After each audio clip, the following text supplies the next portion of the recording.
Unified 911, anong matutulong namin sa'yo? Anya ti maitulong mi ken kahapon. Anong may tatabang ko sa imo? Unsay akong ikatabang nimo? Ngini makadabang na misal ka no. Sa anumang wika o dialekto, may tulong na darating sa iyo.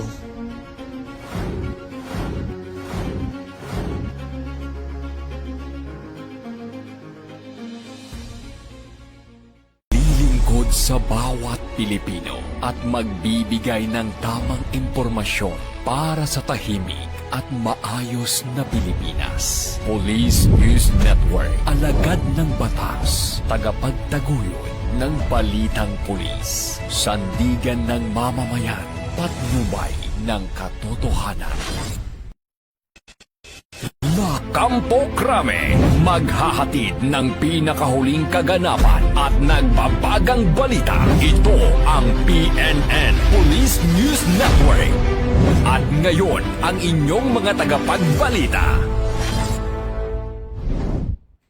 Magandang araw, Bagong Pilipinas. Ako ang inyong tagapagbalita, tagataguyod ng Balitang Pulis, NUP Loreto Bonifacio Concepcion.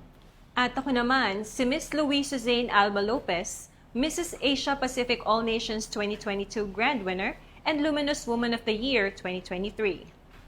Maghahatid sa inyo ng tamang balita, kwento ng pulis at serbisyo para sa mamamayan.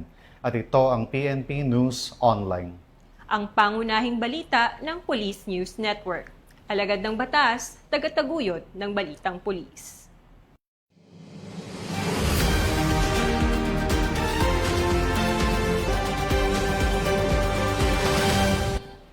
Narito ang mga balitang hatid ng ating PNN correspondents mula sa iba't ibang panig ng bansa.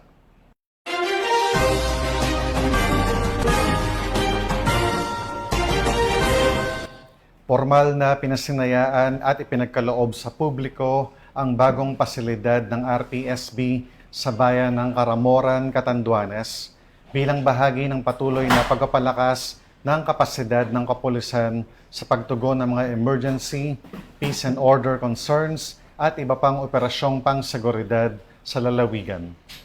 Ayon sa ulat, layunin ng bagong pasilidad na mas mapabilis ang deployment ng mga tauhan ng RPSB sa mga kritikal na lugar at mapalakas ang presensya ng kapulisan sa mga komunidad na malalayo o hirap maabot sa oras ng pangangailangan. Ang buong detalye ng report mula kay Police Master Sergeant Shally Marie Meliendez.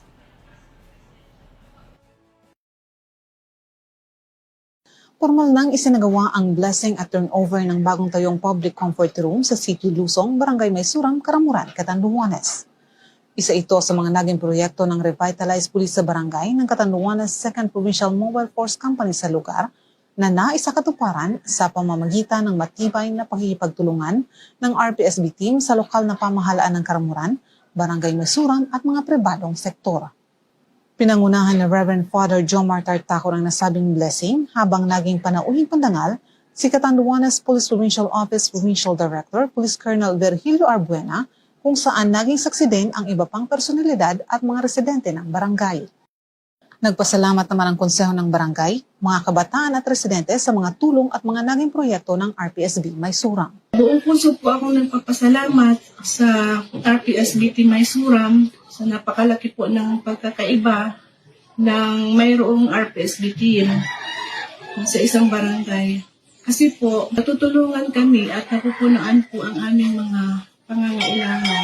Ang kakulangan sa barangay at higit sa lahat, madaling ilapit sa amin ang mga serbisyo publiko. Sa aming mga minamahal na RPSB Maysurang, lubos po kami nagpapasalamat ng mga kabataan sa inyong walang sawang suporta at serbisyo sa aming barangay. Ang inyong dedikasyon sa pagpapanatili ng kaayusan at kapayapaan ay tunay na kahanga-hanga. Salamat sa inyong pagtulong sa mga proyekto, pagresolba ng mga problema, at pagbigay ng seguridad sa aming mga pamilya at pagiging aktibo sa lahat ng oras. Ang inyong pagmamahal sa aming barangay ay hindi matatawaran. Maraming salamat po. Namati na mo na ang gobyerno adyan mas na parang handang magtabang sa amo mas na kaipuhan namo. RPSB Maysurang, salamat po. Ang inisyatibo ay direktong tugon ng RPSB team sa isa sa mga pangunahing suliranin na inihayag ng mga residente noong isinagawa ang Needs Assessment Survey. Bukod sa pagbibigay ng mga halagang akses sa sanitasyon at kalinisan, layunin ng bagong pasilidad na iangat ang pangkalahatang kapakanan ng komunidad na maghahatid ng mas malusog, mas ligtas at mas marangal na pamumuhay para sa mga residente ng Barangay Maysuram. Mula dito sa Catanduanes PPO, ako po si Police Master Sergeant Shally Meliendez nag-uulat para sa Police News Network. Bagong PNP para sa bagong Pilipinas, serbisyong mabilis, tapat at nararamdaman. Maraming salamat, Police Master Sergeant Meliendez. Nakumpiska ng mga operatiba ng kapulisan ang tinatayang 36,000 pesos na halaga ng hinihinalang shabu sa isinagawang anti-illegal drug operation sa Valencia City, Bukidnon. Ibabalita yan ni Police Corporal Michelle Abatayo. Arestado ang isang 24 anyos na lalaki matapos maaktuhan sa isinagawang bypass operation ng mga otoridad sa Purok 2, Barangay Lombok, Valencia City, madaling araw ng Mayo at 31 taong kasalukuyan. Kinilala ng pulisya ang sospek sa alias na Roger, isang empleyado sa isang parmasya at residente ng Valencia City. Pinangunahan ng City Drug Enforcement Unit ng Valencia City Police Station ang operasyon sa ilalim ni Police Lieutenant Christopher R. Ibanez, katuwang ang 2nd PMFC Bukidnon, RPDU 10, 1003rd Maneuver Company ng RMFB 10, City Anti-Drug Special Unit Team at Bukidnon Provincial Intelligence Unit sa koordinasyon ng PDEA.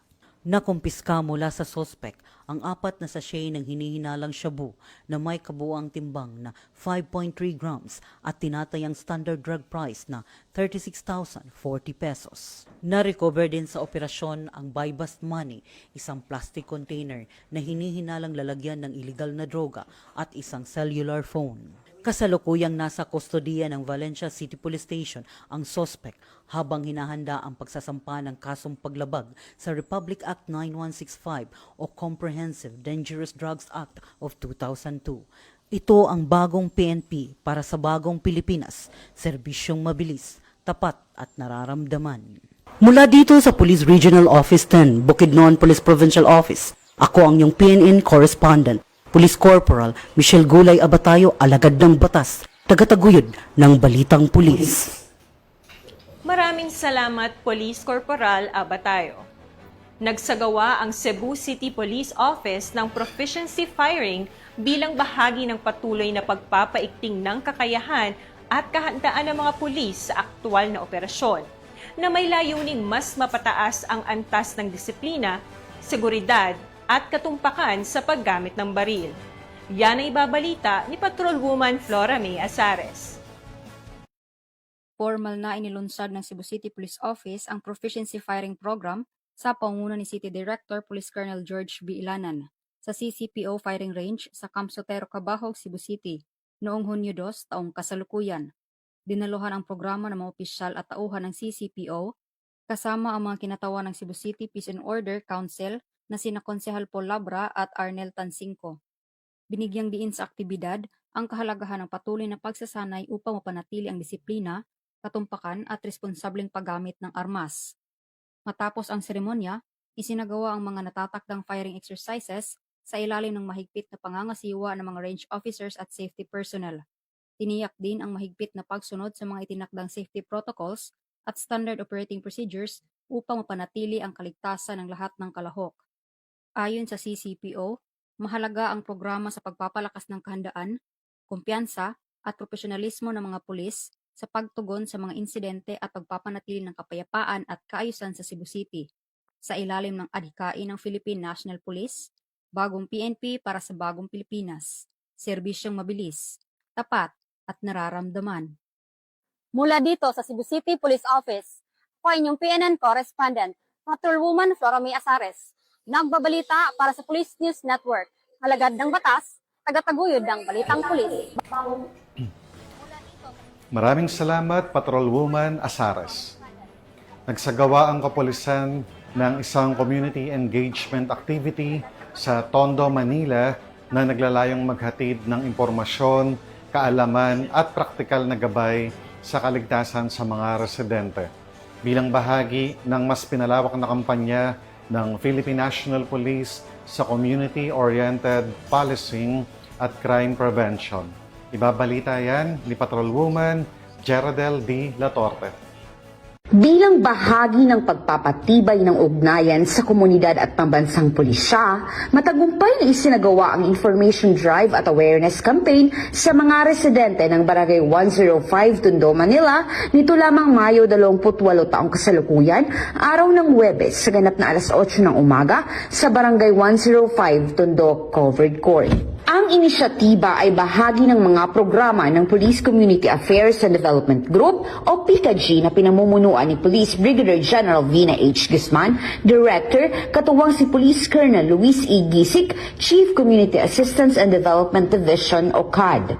Sa pakikipagtulungan din ng Rahabago Tondo Police Station, Station 1 NPD sa pangunguna ni Police Lieutenant Colonel Ronald M. De Leon, Station Commander, ang nasabing aktibidad ay naging mahalagang instrumento sa pagpapanatili ng maayos na ugnayan at bayanihan sa pagitan ng PNP at ng publiko.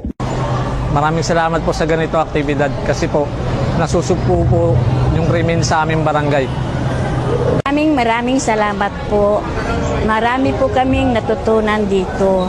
Sa isinagawang programa, tinalakay ang mahalagang paksa tulad ng fake news, Republic Act 9165 o ang Comprehensive Dangerous Drugs Act of 2002, Safe Spaces Act o RA 11313, role of the constituents in anti-terrorism, anti-bullying at mga crime prevention tips na layuning mabigyan ng sapat na kaalaman at kamalayan ang mga residente ng nasabing lugar upang higit silang maging mapagmatsyag, mapanuri at aktibong katuwang ng kapulisan sa pag-iwas sa kriminalidad.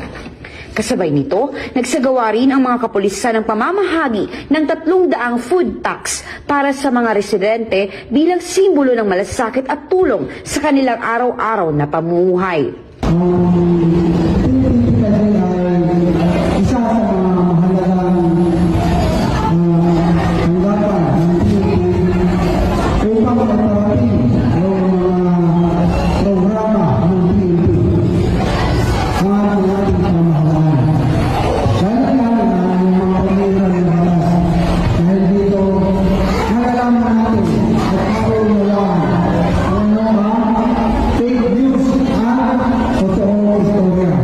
Sa pamamagitan ng aktibidad na ito, layunin na mapalawak ang kaalaman ng mga mamamayan at mapagtibay ang kanilang pakikipagtulungan sa kapulisan tungo sa pagpapanatili ng isang ligtas, maayos at mapayapang pamayanan.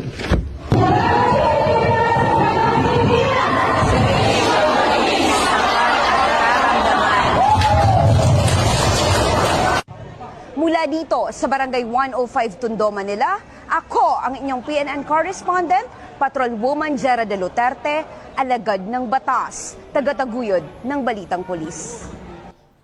Maraming salamat, Patrolwoman Duterte. Bilang bahagi ng kanilang patuloy na community outreach program at advokasya sa serbisyong may malasakit, personal na nagtungo ang mga tauhan ng Regional Mobile Force Battalion 1 sa isang liblib na komunidad sa Ilocos Norte upang maghatid ng tulong, pag-asa at suporta sa isang batang mag-aaral na patuloy na nagsisikap makapag-aral. Yan ay ibabalita ni Patrolman Edwin Baris.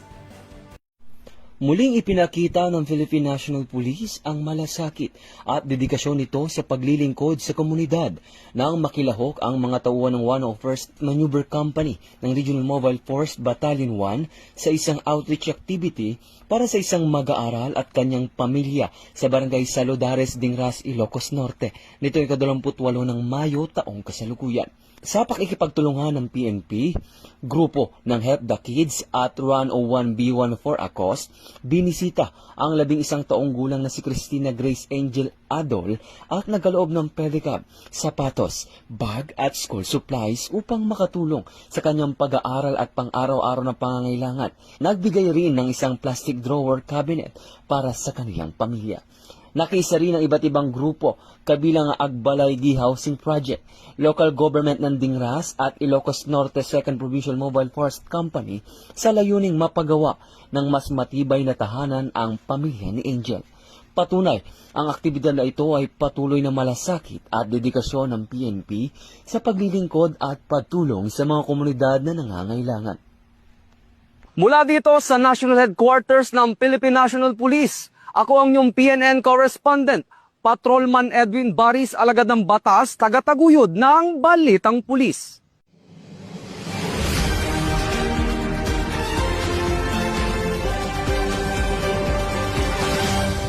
Maraming salamat, Patrolman Baris.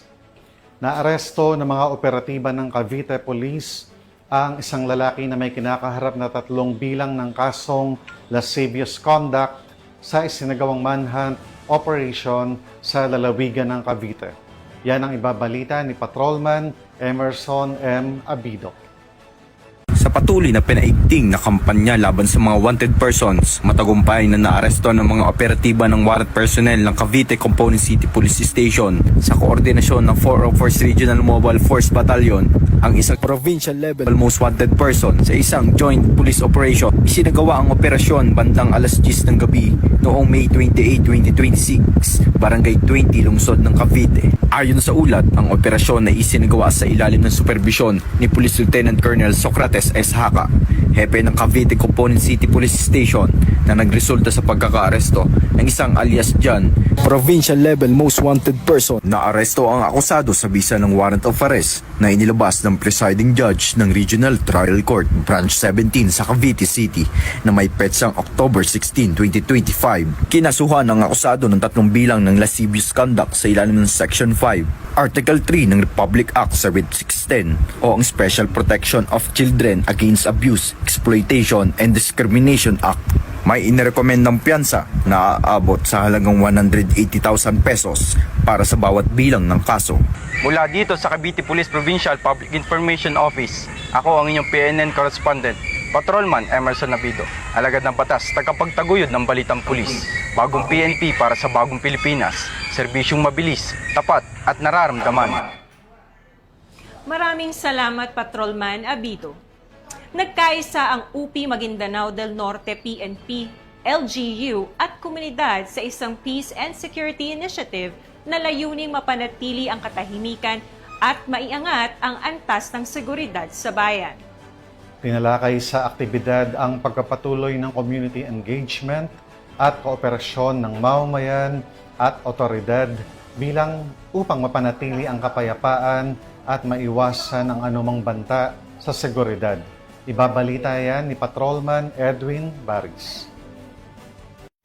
Idineklara ang munisipalidad ng UP Maguindanao del Norte bilang may stable internal peace and security o insurgency-free noong 29 ng Mayo sa Municipal Gymnasium Barangay Nuro, kung saan nakiisa ang mga membro ng Philippine National Police, Armed Forces of the Philippines at lokal na pamahalaan ng naturang lugar.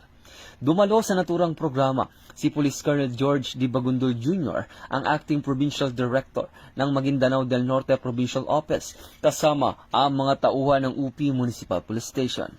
Pinangunahan ng United Nations Development Program sa ilalim ng Aspire Project ang aktibidad na tampok ang pamamahagi ng iba't ibang socio-economic interventions tulad ng agricultural inputs, livelihood assistance at kagamitan para sa mga benepisyaryo. Nagsagawa rin ng pagpapalipad ng mga kalapati bilang simbolo ng kapayapaan at pagkakaisa. Tampok din sa aktibidad ang paglagda sa Memorandum of Partnership Agreement sa pagitan ng LGU, 57 Infantry Battalion ng Philippine Army at UP Municipal Police Station bilang pagpapatibay ng kanilang pangako na manatili ang kapayapaan, seguridad at patuloy na kaunlaran sa komunidad. Ang bagong PNP para sa bagong Pilipinas, serbisyong mabilis, tapat at nararamdaman. Mula dito sa National Headquarters ng Philippine National Police, ako ang inyong PNN correspondent, Patrolman Edwin Baris, alagad ng batas, tagataguyod ng Balitang Pulis. Maraming salamat, Patrolman Baris. At yan ang mga balitang nakalap ng ating PNN correspondents mula Luzon, Visayas at Mindanao. Para sa mas malawak at mabilis na ulat ng mga balita, Huwag kalimutang mag-like, follow, and share sa aming official social media accounts ng Police News Network. Tutok lang sa aming YouTube channel para sa mga live stream at replays. At i-follow kami sa Twitter account para sa mga real-time updates at Facebook account ng Police News Network. Manatiling mapagmatsyag at laging alam ang totoo. Sa ngalan ng pamunuan ng Philippine National Police, sa pangunguna ni Chief PNP, Police General Jose Melencio Nartates Jr., at sa pamumuno ni President Ferdinand Bongbong Marcos Jr., kami ay maglilingkod sa bawat Pilipino at magbibigay ng tama at balanseng balita. Bago po tayo magtapos, muling nagpapaalala ang pambansang pulisya. Kaugnay sa nalalapit na parliamentary election sa Bangsamoro Autonomous Region in Muslim Mindanao, pinaaalalahanan ng Philippine National Police ang publiko na manatiling mapanuri at maging mapagmatsyag laban sa paglaganap ng fake news, misinformation at disinformation sa iba't ibang online platforms. Labanan ng fake news sa BARM, ugaliing mag-fact-check at magbahagi lamang ng tama at beripikado at mapagkakatiwalaang impormasyon upang mapanatili ang kapayapaan, kaayusan at pagkakaisa sa komunidad. Magandang araw po muli sa ating mga manonood ng Police News Network at nais ko pong magpasalamat sa ating masusugid na televiewers nitong hapong edition ng PNN. Ako po muli si NUP Loreto Bonifacio Concepcion at nais ko pong muli magpasalamat sa ating special guest co-host na walang iba kundi si Ms. Sheen Alba Lopez. Baka may nais kang pasalamatan or i-promote na advocacy or program, Ms. Sheen? Nais ko lamang pong magpasalamat sa bumubuo ng PKG Tagapag-Ugnay at Police News Network sa pag-imbita sa akin muli sa araw na ito at sa programang ito. Muli po, ako si Ms. Luis Suzanne Alba Lopez, Mrs. Asia Pacific All Nations 2022 Grand Winner and Luminous Woman of the Year 2023. Maghahatid ng tamang balita, kwento ng polis at serbisyo para sa mamamayan. At ito ang PNP News Online. Ang pangunahing balita ng Police News Network. At ito ang bagong PNP para sa bagong Pilipinas, serbisyong mabilis, tapat at nararamdaman.